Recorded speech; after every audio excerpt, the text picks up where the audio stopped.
banned out by Afreeca Freecs. SK Telecom banning the Thresh. So same bans as we saw in game number 1 so far. I just don't know if the draft from Afreeca can really be targeted by SKT. I guess you could ban the Trundle, but you have to remember that, again, Linderung and Sungwon are gone. Now it's Ixu and Lyra, both with their own champion pool. Lyra, for example, an excellent Graves jungle, so that's going to be a consideration, even though Graves has been kind of hit or miss this season. Someone like Lyra really leads from the front. Winged also beat SKT largely from his Graves performance, so we'll see if anything changes. But for now, much the same from SKT. But the question is, do they ban the Twisted Fate they banned in game 1? We'll see. Going for the Rise ban second. Afreeca, didn't want to ban that, wanted to leave it open for a possible first pick, but SK Telecom taking that away. That does make you wonder, though, like you said, will it be that Twisted Fate ban, or will they have to take something else out for that last red side ban? This is the point where Afreeca is worried about giving two powerful picks to SKT on the red side. So let's see what they want to take off the board. Interestingly, it is the Nami. Nami has been Wolf's most played support. He was 6-2 before the start of this series. Been defaulting to that Nami like a lot of supports. Pure, for example, from Longzhu has been doing that as well. Final ban is going to be Shen once again. So notable, the Twisted Fate is available for Mickey this game. That's right. SKT did ban Shen as their third ban in game number 1. The only difference is taking out the TF instead of the Rise, but felt they needed to get rid of that. Twisted Fate, I wouldn't say it's first pick worthy. No, wouldn't want to do that on their side. The thing is that Mickey's full bag of tricks is available. There's been only the Azir and Rise banned away from mid laners. Neither of them has really been a big pick for Mickey. So this kind of forces SKT, at least by conventional logic, to last pick their mid lane, because otherwise maybe Mickey on one of his pocket picks gets a preferential matchup on, say, the Zed, on, say, the Twisted Fate, and has a big game. A lot left up. Lyra back in the lineup, an excellent Nidalee player. That's first pick by Afreeca. Yeah, Nidalee falling all the way through picks and bans in game number 1, which is kind of surprising, but immediately picked up by Afreeca. And the thing is, Trundle is still out there too, and that's going to be a big priority. Arma and Lucian picked up for SK Telecom. I wouldn't mind Trundle and the Vladimir taking this rotation, but from Afreeca Freecs, the Vlad pick seems to make a lot of sense. SKT didn't make much of it last game, definitely didn't look great on the pick. Could just be something like the LeBlanc or the line picking LeBlanc. Didn't go so well for Faker against Generic. I think Mickey's kind of trolling Faker right now. It's like, hey, you wanna bring up the LeBlanc? Worked great for you last time, didn't it? 050 LeBlanc, man, pretty scary stuff. What a troll. I'm not talking about the possible pickup for Afreeca here. Ixu has the Ghost. That might mean nothing. That could just be the default summoner spells. But Ghost is very rarely seen in the top lane outside of a champion like Olaf. So we'll wait and see if that means anything. Well, there's been some Olaf in China, hasn't there, this season so far? So he's out there. But Raynova still plays in the jungle. Hecarim is suggested by Ghost as well. All right. Hecarim jungle is what we saw CJ Entus carry with. That was the Shen Hecarim top lane and jungle duo. With the Ghost, it could be a top lane Hecarim, which has always been a pick for Afreeca. Their previous top laner, CV Max, before he dropped from competitive play, was a Hecarim main, and Ixu played a lot of Hecarim a year ago, so outside chance at the top, otherwise Lyra might be taking it to the jungle. Yeah. Does leave SK Telecom with the option to pick up that Trundle, though. Will they do it? It's probably going to be Karma in the mid lane, I would have to guess, from SK Telecom. I don't know if they go back to the Vladimir after it let them down so much in game 1. Basically, Mickey was everywhere and Vlad was just wave clearing and never really getting around to the other lanes. Duke looked excellent on Aurelia, so I think it's time to pack up the Fiora, 0-2 on the season. Yeah, I agree, and especially where Aurelia's been such a strong champion at 6.11, and they are going to go for it. Interestingly enough, Aurelia, so highly contested this last week, again, all the way through picks and bans in game number 1. Hecarim might struggle in that matchup, especially early. Hecarim really wants to itemize into Trinity Force, but it's a bit of a luxury purchase from the jungle. From the top lane, you can build it, but I worry about the W-Max Aurelia basically just taking out the low health ball Hecarim in trades. Still very much a Hecarim item. I'm going to see a lot of favorites. When we see Ixu go back to his old favorite in Hecarim and the Twisted Fate come out as well, there'll be a lot of comfort from the Afreeca Freecs lineup. The only worry is that if Ixu does go for a damage build, only Braum will really exist as a frontline for this Jhin to do damage. They committed to Jhin early. Jhin needs a strong frontline. And right now, unless it's a full tank Hecarim, he may struggle to get one, although wait to see how this draft finally finishes off. We're expecting it to be Nidalee jungle, so I guess it has to be top lane Hecarim. Seems that way. You think the Trundle's going to go for support? Yep. And so Mickey just going with the safe LeBlanc pick in the mid lane. Interesting draft from Afreeca. It certainly has some semblance of a pick comp. That's what Jhin can do for massive range if any ability hits. Yeah. Trundle support for only the second time this season. It is undefeated at 1-0. Now SKT just need to pick this support. Traditionally, at this point, it has been the Nami. They could also digress, put the Karma in support once more, and give Faker a different mid laner against the LeBlanc. True. It's possible. They need wave clear. Karma can provide that for mid lane, so it will be Karma mid. Support Braum on the side of SKT. Yeah. And Duke, of course, I mean, after a pretty poor game versus Linderong in game number 1, seems to be looking to carry his heart out. Like, this is Duke with a vengeance, right? I think it has to be both top laners once again being the defining points of their team. It's top lane Hecarim. I should have got it earlier because they had already locked in the Nidalee. Nowhere else for Hecarim to go but the top lane. Issue here is that Nidalee's going to be a backliner, Jin's going to be a backliner, it's going to be a support Trundle, and obviously LeBlanc's going to be poking in and out. So what will Ixu build to kind of be the front line this Jin especially needs? And it's a snowball matchup. Both Trinity Force top laners, strong ganking junglers. It was all about Afreeca really getting the advantage for Ixu in the top lane in game 1. Let's see if you can do it in game 2, because this time we got teleport on both mid laners. Well, it's a bold roster swap for Afreeca to shift out the top of the jungle after such a strong game number 1 against SK Telecom. It's certainly an opportunity in theory for SKT to come back and force a game 3. We will see if they can do it. I haven't said this very often, but SK Telecom trying to tie things up against their opponents, the Afreeca Freecs. It's not just that they're playing against Africa, it's that they're trying to tie up a series against anyone. And tying up almost belies how one-sided game 1 was. They have to crawl back, honestly, from as dominating a win as we've seen ever against SK Telecom. Very true. Very true. Nikki, we'll see if he has a lot of bragging to do in the post-match interviews as we go into this game 2. SKT, can they tie it up? Let's get in the game and find out.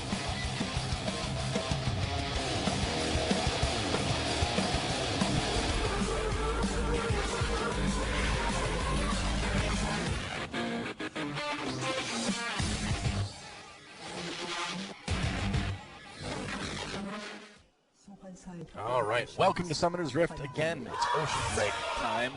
SK Telecom versus the Afreeca Freecs in game number 2. And again, if you're just joining us, holy cow, Afreeca Freecs totally stopped SKT in game 1. It was not even close.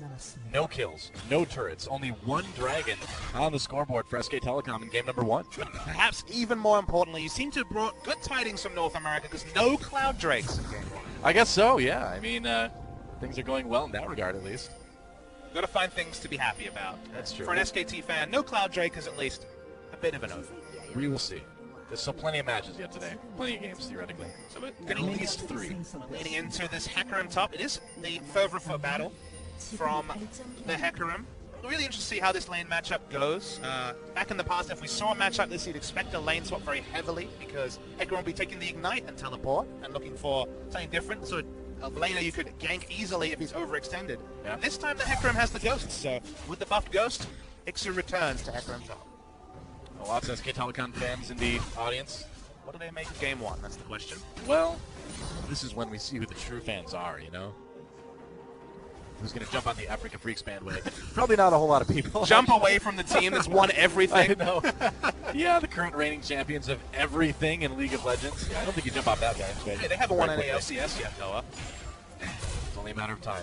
It only takes, what, maybe 8 years for everybody to get normalized or whatever you would call it over there, and then they can reform. Playing the long game. Yeah. Watching Lyra's jungle path, and now his natural jungle path is going to take him to bot lanes. If we see a level 3 gank from Blank, Lyra probably will be on the opposite side of the map. So let's see if Hecarim plays smart and doesn't opt into potential snowball. That what can happen in these top lanes. Now that we see top laners that rush that Trinity Force, the big story is that getting an item advantage for one of these top laners can honestly decide a game, much less a lane. Very true. Suddenly Ixu and Lyra have a lot to live up for after the performance of the mid and top last game. Blank gets a spear right in the face as he comes out of Tribread.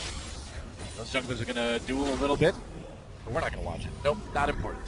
Lyra smartly understands the full clear can't happen. He has to leave his second buff for a while. That's something that behooves Blank, who wants to give the blue buff over to Faker, but double buff does make Nidalee a very potent jungler, but more important for Lyra to cover for this Hecarim than necessarily focus on his first clear. Yeah. Standard lanes again for the second game in a row. Snowflower taking a bit of damage, a little bit more because of the passive from Braum, getting that stun. Be Sungin trying to farm up in the bottom lane, so definitely not looking for any assertive laning phase against the Lucian, who saw nerfs in 6.11, but still has Very good early laning phase. Oh, yeah.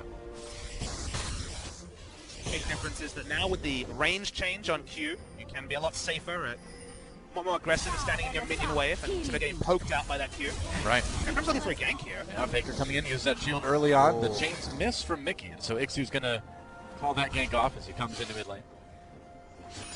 Faker not having to use any summons, which is pretty nice. Minion wave will push back from Duke. Teleporter back into lane has the Doran's Blade. Not going to be any health purchases from Ixu, just the long sword and the cloth armor. Yep. And as you can see, Hecarim's already got plenty of armor, so a little bit more cloth doesn't make a big difference for this guy. I didn't consider, though, that there was those corrupting potion changes in the patches after MSI that moved a lot of the power away from the amount of health that you regen, instead gave more mana. Of course, Hecarim, the last nerfs he saw directed towards the top lane was mana nerfs on Q, so that extra mana will actually be put to good use by the Hecarim who wants to go full helicopter, spamming Q and trade. Snowflower getting poked quite a bit again. And Wolf and Bang are doing a good job of being bullies in this lane. I mean, it's Lucian Braum, so what do you really expect? But they are making it work well so far. Hondo has potions, and of course the King's tribute passive. Bang. Bring it up. That will be fine. Yep, Sargon taking a lot of punishment here. Bang a little bit low on mana, though, so things will probably stay pretty even in this bot lane. Also the roam, there's an 11 CS advantage for Duke in the top lane, who also expanded his teleport compared to Ixu. Hasn't used teleport yet, not level 6 to try and impact the lane with the Onslaught of Shadows though. Onslaught of Shadows. It's a very fancy name for ghost horses. A bunch of ghost horses. It's true. It's a cool ability though. Shadows. It is cool. I agree. Must be close to 6 because Nidalee is hanging around the lane. No way to gank this lane, I think, without the ultimate. Yeah, you'd think they'd need that Hecarim ultimate to do anything to Duke here. Well, using ult, that will naturally path you behind, then you use the devastating charge to push it towards the Nidalee. Instead, just going to be Lyra clearing out that mid ward. Snowflower is aware of flank here. Fight with the Krugs. And Mickey just TP's back to lane. Trying to keep up in the CS to Faker. Faker is a little bit ahead, but you can get a lot of poke from the Karma lanes, obviously. Karma has a very dominant early laning phase. Does very good damage until the tanks can start absorbing her Qs, then becomes more about the utility of the high AP ratio on the shield. Right. Speed as well. No Sivir Karma this time. Mid lane Karma will get access to the max level shield much faster than support. Now, Jin's a creepy guy. You know that? Why? The sounds he makes, doing his abilities, the way he walks. He's a creepy dude. But I was distracted because what I really wanted to talk about was the stats from these two teams coming into this one. SK Telecom, despite that loss of Janair, pretty much on top in every category. And the Afreeca Freecs, you can call them like the 33% team. Because coming into this one, all right, get this. Listening. All right, they have a 33% rate for First Blood, Dragon Control, First Tower, First Team to 3 towers, and their Baron take rate is only 35%, which is around 1 in 3. So basically, they do everything well 1 out of 3 times coming into the series. So they were really struggling in nearly every aspect of the game, but if they can keep up what we saw in game number 1, those stats are going to turn around for both teams, honestly. And what those raw numbers translate is into stats that, again, don't make good reading. 10th in the league out of 10, so lowest for First Blood percentage, lowest for Dragon Control. In general, they were really struggling in their first 6 series, so a lot about game 1 was just completely unexpected from Afreeca Freecs. I mean, we had questions about SKT coming into this one because of how they looked against Janair last week, but that was Janair. Janair's a generally pretty good team until they randomly get to a MVP. I don't know what to say about Janair, but SK Telecom, you'd think they would look stronger this week, but instead, losing harder than they've ever really lost before. But it's only one game. It's one of those things where you come into this game, the storyline is SKT needs to confidently 2-0 Afreeca to show that the Janair match was a fluke, or to look past the Janair match, and now the storyline starts to morph because it was Afreeca who convincingly took them out in game 1. Yeah. And normally when someone says it's morphin time, I get really excited, but not in this case. This is a morph I don't want to see. Because SK Telecom is not morphing into a Power Ranger, they're morphing into, like, kind of a bad League of Legends team. So more of an Animorph than a... That's true. So I never read those books as a team. It was a TV show, too. It wasn't great. Shocking. Blake. Some serious damage from Lyra. Oh, there's another spear. Has to use that flash. Get out of the tunnel. Whoops. Oh, over the wall. Onto Faker now. They're the change. Going to lock him up. Faker may have to flash here, too. He does. And did not work out well for SK Telecom. Faker had to come down to try to help out his jungler, and in turn had to end up burning a summoner himself. Yep, it's flash down on Rex side, so that means, of course, her ganking pressure without the ability to flash on Burrow is going to be much lower. That means Ixu is going to be happier and safer in the top lane. They can't steal away the blue buff. Blank is able to stay. They're looking around the Drake, but have to back away from that as well. Yep. Meanwhile, the duel up in top lane continues. Duke's getting a nice CS lead. You have to be a little bit worried if you're Ixu, I suppose. Still seems to be going for at least the Phage. We're not sure if he's going to commit fully on a Trinity Force rush. That'll make him a very damaging pony, but certainly a very squishy one too. And Duke a little bit ahead in that race. Already has the Phage. Ninja Tabby rush makes a lot of sense on Ekram, who has that movement speed scaling for damage as well with his passive. It does scale with level, but Ninja Tabby, outside of the W damage, gives you a lot of good defensive stats against Aurelia.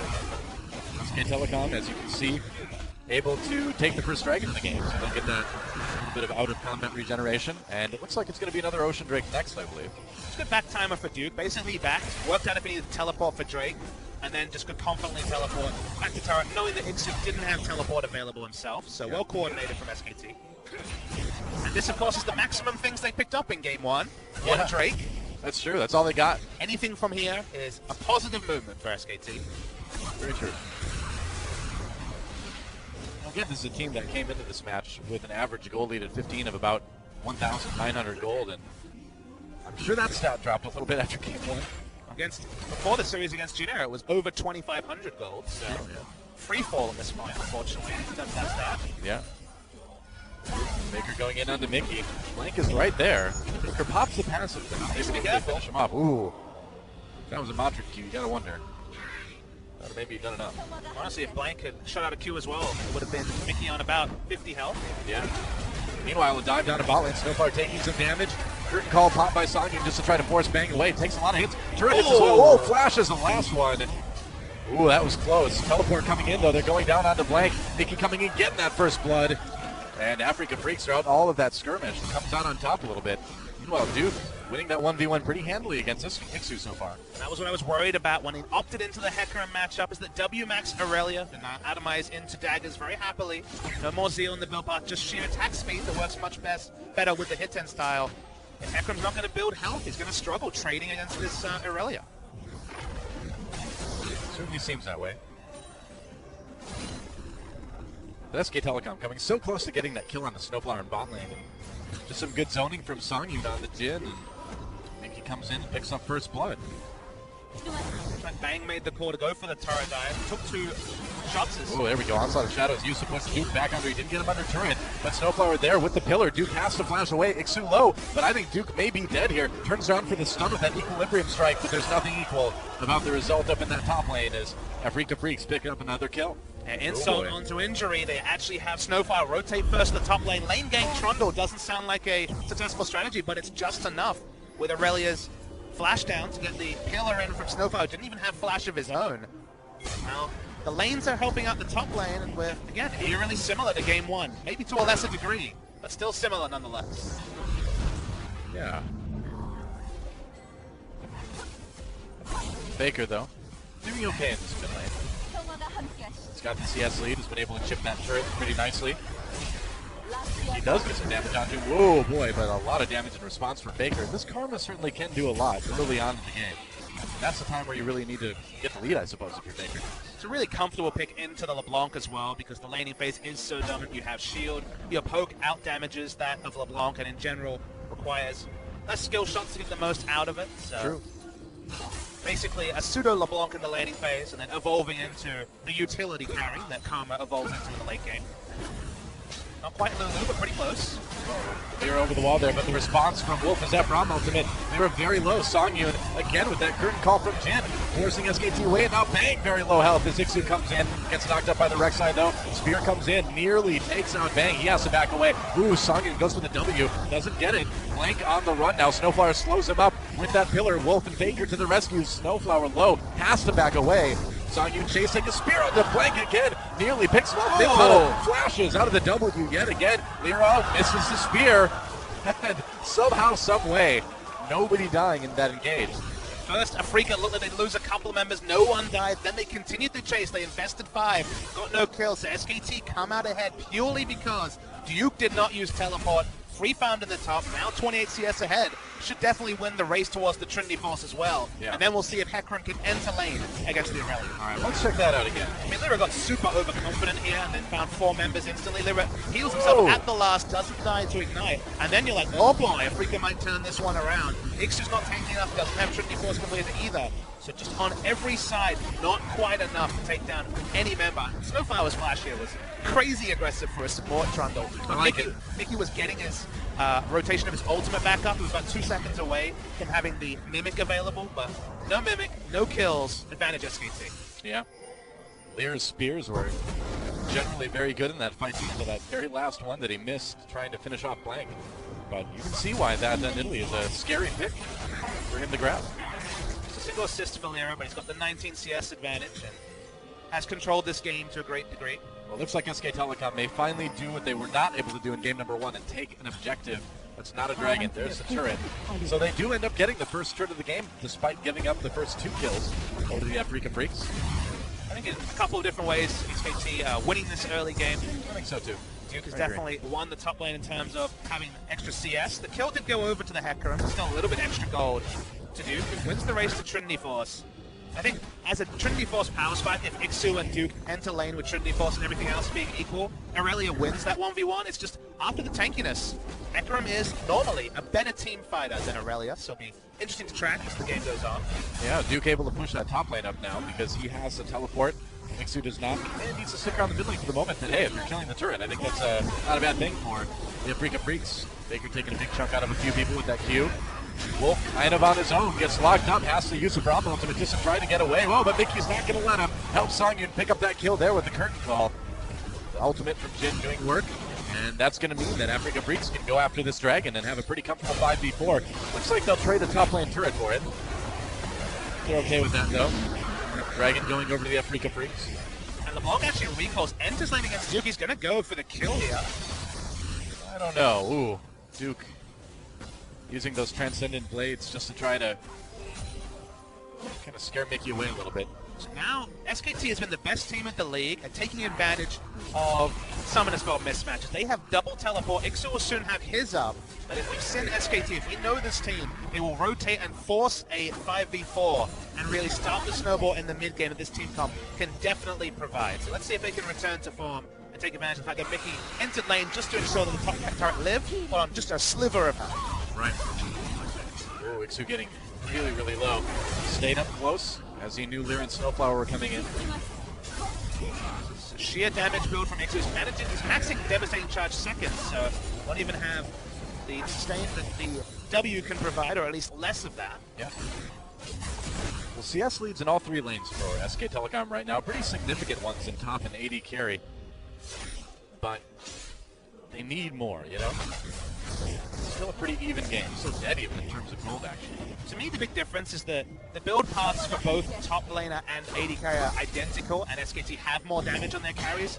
And it's Athene's needlessly large rod coming out from the Karma, which means the extra defensive stats that the Athenes provides now is true defensive item choice, and just big shields. So they're going to have higher health pools and either the same or more damage. So in a 5v5, for now, SKT has a pretty clear advantage item-wise. Right.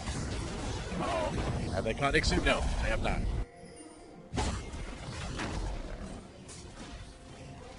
As good as Mickey looked in game number 1. Ooh, Faker zoned out. There's the curtain call again. Flashes. He's playing DDR. Playing it on heavy, but he makes it through. Doesn't get killed. Nearly takes out Mickey in response. Whoa, there we go. Ixu coming in for the execute onto Faker. And now Afreeca Freecs pushing towards this mid lane. Blank in a little bit of trouble as well. They're going to let him go. Turn around, take out that turret. Suddenly jumping out to a lead, but again, Duke pushing in the bot lane, Bang pushing in the top lane, so the Afreeca Freecs can't really do a whole lot with this other than just grab that low health turret. Taking the mid lane turret, though, is a big boon for them. They've got a pick comp with this full damage Hecarim and the LeBlanc, so being able to get that really deep wards in means they'll be able to get sort of flanks in the late game that will really help them out. So turret-wise, they trade up a lot of extra gold, as you mentioned, and resources over to SK Telecom. It was really nice dodging from Faker. It's just there's no counterplay to this Hecarim. Long-range engage.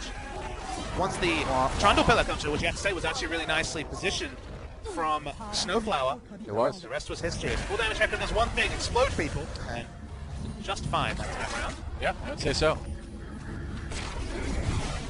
SK Telecom, once again, finding themselves a little bit behind. It's not as bad as it was in game number 1, but it's not good either. Faker looking for some revenge on Ixu here. No ultimate for that Hecarim right now, and Faker doing tons of damage. Here comes Blank. They should be able to catch him. Blank comes over the wall, though. Here's Lyra. They've got the spear, and it looks like it will be a kill. Blank flashing forward for that one. First kill of the series for SK Telecom. Crazy to think about.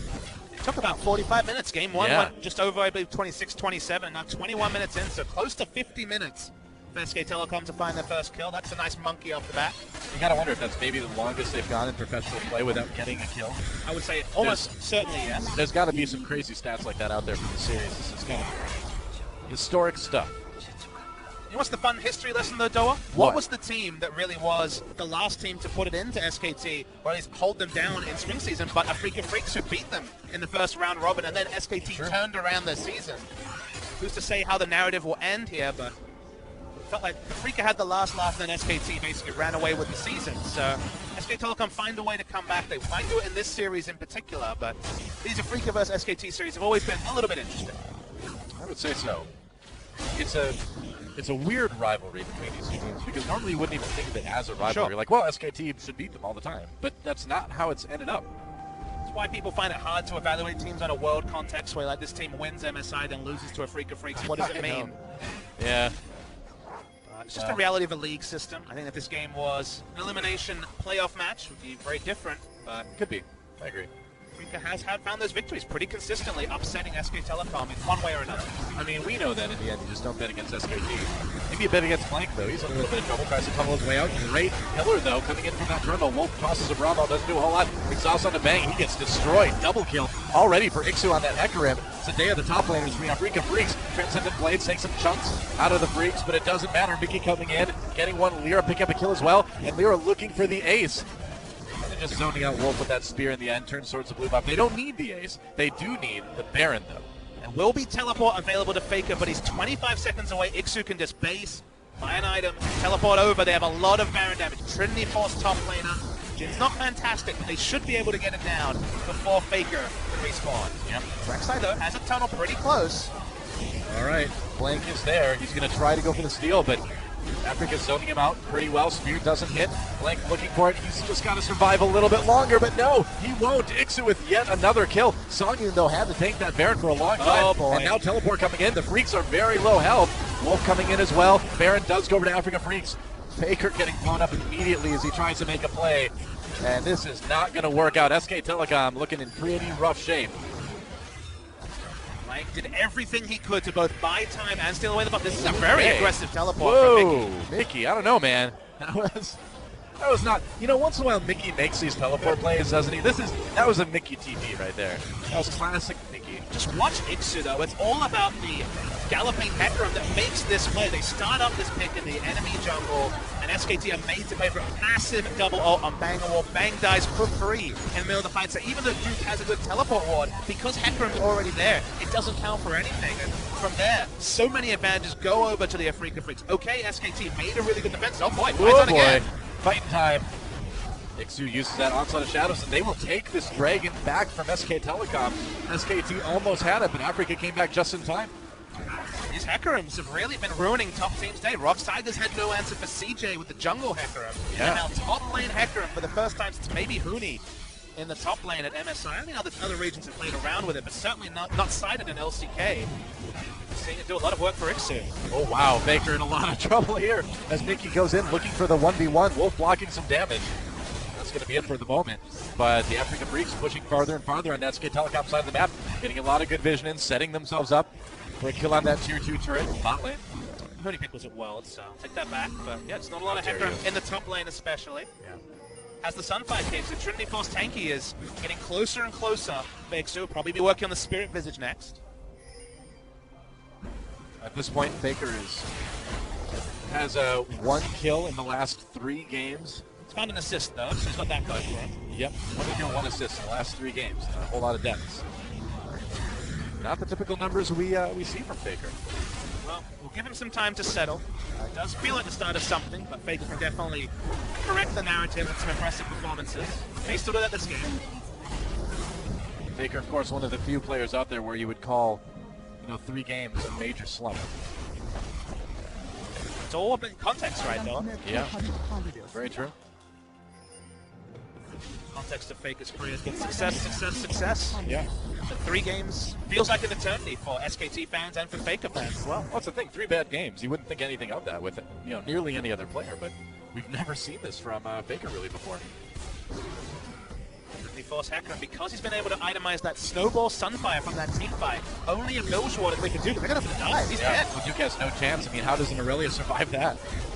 Well, spoiler alert, she doesn't. Well, she's itemized into full damage, so no magic resist, no armor, just health now being put together. That's, I guess, the best at trying to split between the 2 itemization choices. This one's starting to look pretty out of reach for SK Telecom already. Just 27 minutes into the game. And that's another tier 2 going down. They're going to get both of them. Oh, there's an inhibitor turret, actually. Maybe a kill onto Ixu. No, he's fast. They come over, do some damage to a turret. Maybe not devastating charge, runs away, but back away. Every turret barring this inner turret in the bot lane is down on SK Telecom. 9k gold lead right now for the Afreeca Freecs, about 8,000 actually, around 9,000. But if you took these teams and you took the nameplates off, I would, before this match started, I would absolutely be like, oh yeah, SKT about to win 2-0. That's pretty normal, Then you put the nameplates on. You see it's Afreeca Freecs. They've held SK Telecom this series to a total of 2 kills, 2 turrets, 2 dragons in 2 games. SKT have looked very ordinary. There's no other way to put it. They had a good early game in this game, but they kind of over-pushed their advantage, fought in the enemy jungle. Hecarim got there first. Some of Duke's teleport issues starting to crop up again, but they've returned to these split-pushing champions. It's interesting about SKT, because they started the season playing around Duke, but I was playing around, say, a Trundle top, giving the Trundle a big CS advantage, and showing the Maokai could go nowhere in the lane. Now he's playing the Aurelia. You expect the same playstyle, set up the Aurelia to succeed, and in some ways they did, but they really haven't found the same success with carry top laners that they did in the tank meta, which is just crazy to think, because Duke came up in the scene, in Najin, in KT, as a top lane carry. Well, SK Telecom trying to set up a trap there, but it's hard to trap a Trundle. He's the one who traps you. Alright. The opener is used just to get Sonya away a little bit quicker. They're going to turn around on SKT now. Hecarim's coming in too. That's right. Wow. That's what the Shadows goes through. SKT in a lot of trouble already. Duke turning it though. They seem very low. Maybe they can make something out of this. Snowflower has to flash away. SK Telecom looking for that miracle fight. They may have found it. Duke flashes ahead. Going in onto Sonya. They pick up a kill. Lyra flashes over the wall. And Bang chasing. That's another one for SK Telecom. And maybe this one isn't over quite yet. Big mistake from Afreeca. They over-pursued. There was no way for Sonya to be involved in the fight, so Ixu dived in, was DPS down by 5, had to back away, and then there's no other frontliners for Afreeca. So Flash is still up, SKT re-engage, get 2 kills, get 2 turrets, and find a lifeline in the series. It's as soon as you get done talking about how things could go badly for SKT, they tend to do things like this. You can never count these guys out. This is obviously still a game that's looking good for Genera, but or not Genera. I mean, it's looking good because they're not playing, I guess. But it's still looking good for Afreeca. But SKT, they can make miracles happen. So they open up with the Jin off, but look, Jin is off the screen, Hecarim dives in, everyone's like, let's kill the Hecarim in front of us. He's not taking enough, even with 3 items. Not a Guardian Angel just yet, and Jin does not do anything in the remainder of the fight, only now re-enters. Frontline is dead, the only frontliner is Ixu. The power and the power of the 5v5 of Afreeca is basically proportional to Ixu's health bar. If Ixu has no health, every other member of Afreeca has to kite back. So either get a pick with this DPS Hecarim, or at least the DPS focused early game build, or back away. And because they backed away slowly, they gave up 2 kills. Yeah. Afreeca Freecs setting up the Baron. They're setting up a trap as well for SK Telecom, and then they have caught Blank, uses that Brace Seeker, but gets caught with that tunnel, or with the pillar rather. Gets out with the tunnel.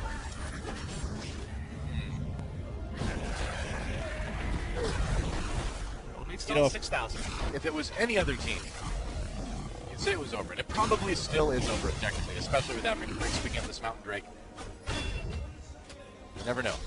I don't pencil it in just yet, just because, again, when you only have one frontline, there's actually a pretty big margin of error for team fights and team plays. Suppose.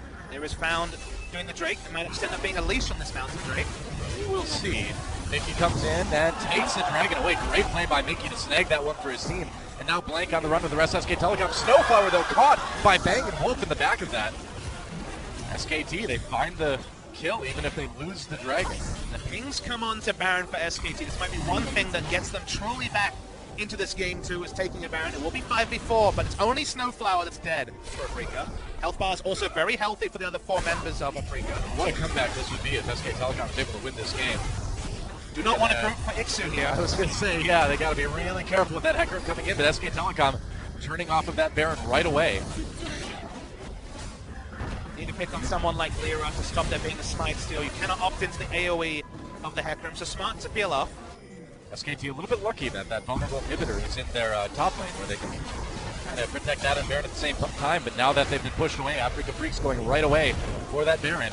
Down to about half health, they do have the Mountain Drake, so they can take it out a little bit quicker. Blank going in. Oh, he gets the steal! Blank gets the Baron from Afreeca Freecs, dies for it, but that was crucial to stay alive in this game. They needed to deny that Baron, and they did it. They were smited as well, got no purchase from it. It's massive for SKT. They can go back, they can regroup, keep up this inhibitor most likely. Afreeca's still fighting. Oh, Duke tried to make a play, but Afreeca caught them, and now it's 5v3. This inhibitor is not going to last, and even with the Baron buff, you got to wonder if SKT can hold off the Afreeca Freecs. Seems like they should probably try to get as much as they can from this. How greedy will they get? They have the Trinity Force. You can see the damage they're doing with the Mountain Drake they were able to claim as well. They might be able to, I mean, they don't have the minion waves, though. They don't have the Barons, so getting 2 inhibitors is all they can really take from it. That's probably fine. But you know what you can be happy about, Doa? If they got the Baron, the game would have been over. They would have been riding super minions. They would have ended the game. Because they lost the Baron, it's only 2 inhibitors. So Blank buys his team a reprieve, but only just. Well, man, if SK Telecom can come back and win this game, Blank is my MVP because that steal single-handedly kept them into it. Let's watch Duke here. He was the one who was caught, and it's just that onslaught of shadows. Any damage onto a target means Jin Root comes in. Yep. The kill is confirmed. Ixu goes back, buys a Guardian Angel. Now he can try those over-aggressive plays. They may, in fact, pay off. So now we're at the point where Ixu is a true raid boss. With Guardian Angel, he can go in. He's close to 40% CDR with the Trinity Force now giving 20%. That's Mirror Visage having the 10. And if he gets a second round of Ws, even at low health, he'll sustain up so much. True. And is fighting the front line. Well, I didn't think this series was going to be as exciting and close as it ended up being. I'm not complaining, but Afreeca Freecs kind of starting to look like the team we thought they should be by now, you know? Braum goes back, has 2,600 gold in the infantry, does straight up void stuff. It's a massive damage spike that SKT won't have eyes on yet. Teleporting into the mid lane. Oh, Ixu finding Baker here. Yeah, I don't know if this Karma can take out the Hecarim. Yeah, Mickey comes in, wants one, gets one. 6-0-7 on that LeBlanc this game. And the battle of mid laners is certainly going over to Mickey this time around. I don't remember the last player that showed Faker how to play LeBlanc, but if you consider the last 3 games, Faker's 0-5-0, and now a carry performance from Mickey. Without that damage from that Karma, too, without the shield, Afreeca setting up for what could be a game-ending push here. Lyra takes a bit of damage. Whoa, Bang! Gets lit up a bit.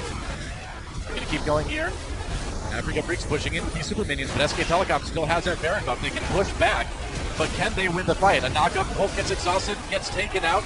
In the end, Blank goes in to try to make something happen, but dies for it. Ixu taking the turn hits, he doesn't care, and this is it. The Afreeca Freecs will 2-0 SK Telecom. This season is suddenly wide open. GG. What a crazy result from Afreeca. And the cherry on top, Doa, is the fact that they did this with 2 lineups. They sub out their top laner and jungle and still make it work. Ixu